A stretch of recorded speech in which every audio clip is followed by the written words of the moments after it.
Good day, dear panelists. We, the researchers, Dr. Michael Andrew Gamba, Roderick Mundok, and John Lester Dadena, would like to present you our conducted research entitled Utilization of Teacher-Made Learning Packets Towards Academic Performance of ALS-TBL Medical Transcription Student in their Specialized Subject. The recent COVID-19 pandemic has changed everything, including the education sector. Everyone was affected and faced challenges. The intervention used in this study to solve the problem is to introduce the teacher-made learning packets to all the medical transcription teachers and eventually use them as supplementary material in teaching the specialized subject.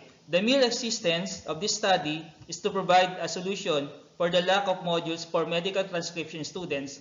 Furthermore, this will also guide the teachers to increase the learners' academic performance.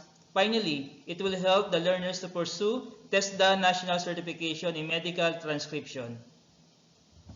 Based on the results of the study revealed that the main score of ALS-TBL medical transcription learners are 12.75 on the pre-test and 31.65 on the post-test after the utilization of learning packets. It was deduced that there is an increase in students' score with a mean difference of 18.9.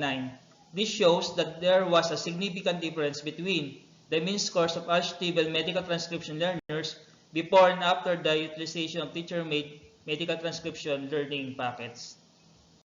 The Department of Education, with the assistance of other government agencies, helps school heads and teachers to continue to find ways to deal with the new normal of educating the students. The schools undertook various methods and strategies for delivering lessons so that the education would not be compromised. As stated in the released regional guidelines on curriculum implementation in the new normal, education continues despite the challenges and limitations of the COVID-19 pandemic. The Department of Education in Region 4A has put forward a comprehensive Pivot 4A Basic Education Learning Continuity Plan to ensure that the same quality education is delivered to all learners effectively and efficiently. A total of 20 modular students of TBL medical transcription in Angelo L. Loyola Senior High School for school year 2021 to 2022 are selected as the respondents in the study through a random sampling method. Validated pre-tests and post-tests were utilized among the selected respondents. The results of the pre-test and post-tests were used as the basis of comparison. To test the research question, a test of difference or t-test will be used to compare the mean scores of the learners. The data were analyzed, and the following findings were formulated in accordance with the specific questions given under the statement of the problem. The table shows that the pre-test and post-test scores of the respondents. It reveals that among the 20 respondents, the students' high score in their pre-test is 17 and the lowest score is 8, with an average of 12.75. On the other hand, the respondents' high score in their post-test is 36 and the lowest score is 26, with an average of 31.65. It was statistically concluded through the paired sample t-test that there is a significant difference in the pre-test and post-test scores.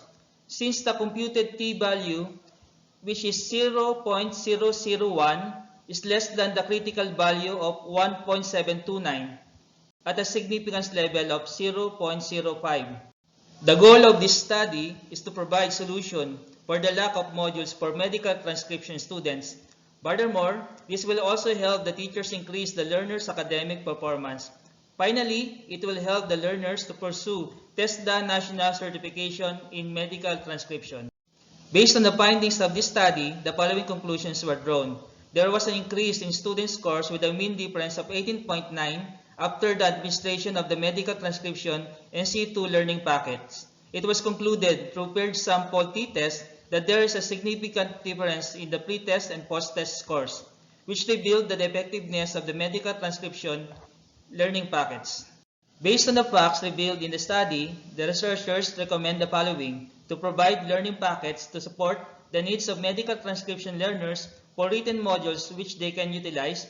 This will also benefit the improvement of their academic performance. The effectiveness of medical transcription learning packets may serve as a basis for further development by future researchers. Here are the references. Thank you and God bless.